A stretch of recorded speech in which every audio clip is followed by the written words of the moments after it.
Welcome back to the Strato Automation Technical channel. In this video, I'm going to be covering some troubleshooting steps as far as upgrading your firmware.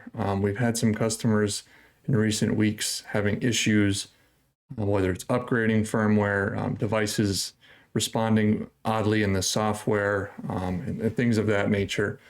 So I'm going to go over this slide first, and then I'll kind of go into the solution part here. So some of the problems and that you might be noticing or possibly could be seeing is if the controller is online and the lights are flashing on it, and it's responding as far as receiving power, but it's not showing the firmware version, the information. It's zeroed out. There's zeros across the board in the firmware version, and I'll put an example up on screen of what that looks like in the device config section. Another issue is when trying to load a new firmware, the window will close unexpectedly, or an error will occur saying the download has ended or something similar, indicating that the firmware install has failed. Additionally, the device will be discovered in the tree. So when you do your automatic discovery tool, it will come in as some form of device with a number referencing the address of the device and DLM. And the model number will say unknown DLM, kind of indicating that the device, when this happens, usually when somebody tries to push a firmware and it failed and it got stuck somewhere in the middle and the device doesn't really know what it is anymore. And it's kind of looking for that firmware and that identification. You'll notice that the icon flashing in the tree as well, likely with that. Additionally, we've seen some people through this upgrade process sometimes have their back wall 437s. This is specific to this controller. Get stuck in a boot loop where it'll display start on the screen and then the wheel will be spinning repeatedly, and it'll just keep going through that boot cycle and never actually get to the point of starting up and running whatever program is loaded on there.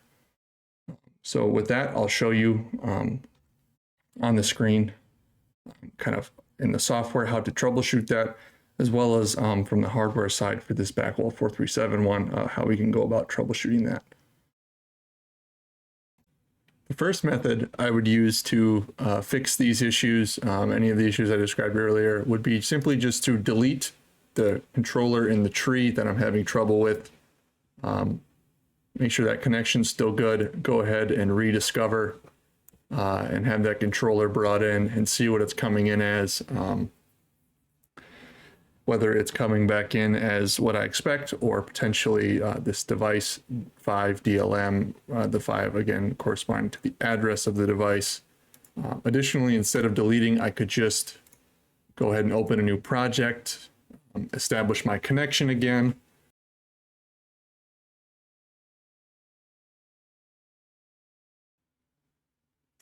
Now that that connection is established, I'll discover. Again, it's saying it's in this device DLM state. And then for this method, I will have to go ahead and do firmware update manually if it doesn't know what it is. However, if it is coming in with a model name here, and I go to project, update firmware on multiple devices, I could select the device here if it is recognizing that it is a Strato device. But if it's in this state, it thinks it's a third-party device. Obviously, the model name is unknown. I'll have to go ahead and do firmware update and manually select the file. This controller I have here is a backwall 437. I want the RTU one, so I'll go ahead and select that firmware. And I'll hit download, and I can see the controller here next to me is installing the firmware and on the screen as well.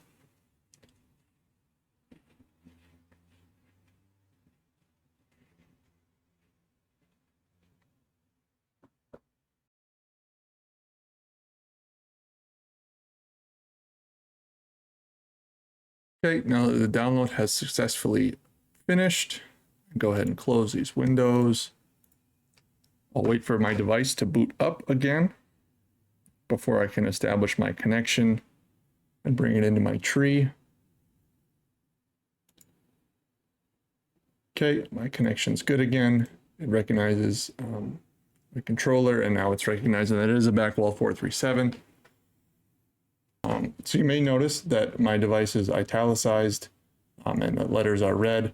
If I go ahead and delete this guy, and bring it into my network again, that clears that right up and it recognizes it as a Strato controller. And this strategy of either deleting the controller from the tree and rediscovering it, or starting a new project file and discovering it and trying again, works for a lot of errors, more than you would expect, as far as little software glitches, SLC holding on to metadata, things like that in the projects for these controllers. So if you were stuck in that boot loop, what you would do is you would remove the back plate with power.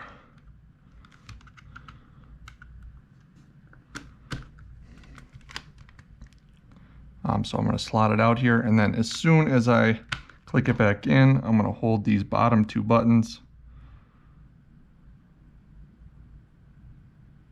It's going to show DLM on the screen.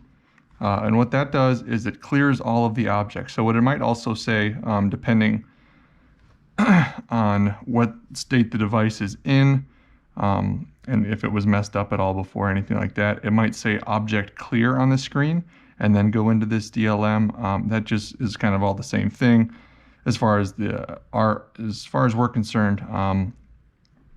So everything from here, what we'll do now is we'll plug directly into this device with our cable, or tied directly into the BACnet network on the MSTP port on the back plate, or using the service port on the bottom here. And then from there, everything will be done in SLC as far as loading a fresh firmware on there. So now that my BW437 is displaying DLM on the screen, I know it's in DLM mode, so I can go ahead and connect.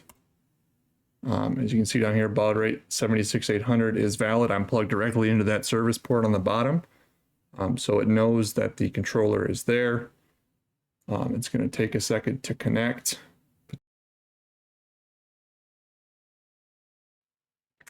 Awesome. Okay, now that it's connected, I can go ahead and discover it. It's going to scan. It's going to pull in that controller, and it's going to see it as an unknown device, but it obviously detects that the device is there. So this means that we've basically cleared out that firmware and set it back to what it was at the factory before we put a firmware on it. And what this allows us to do is, just like I showed you earlier in the video, right click, go to firmware update, pick out the right file, open that, and then hit download, and it should just start flashing it like this. But that is going to be all for this video. I'm not going to make you sit here and watch the firmware download again. So thank you for watching, and have a great day.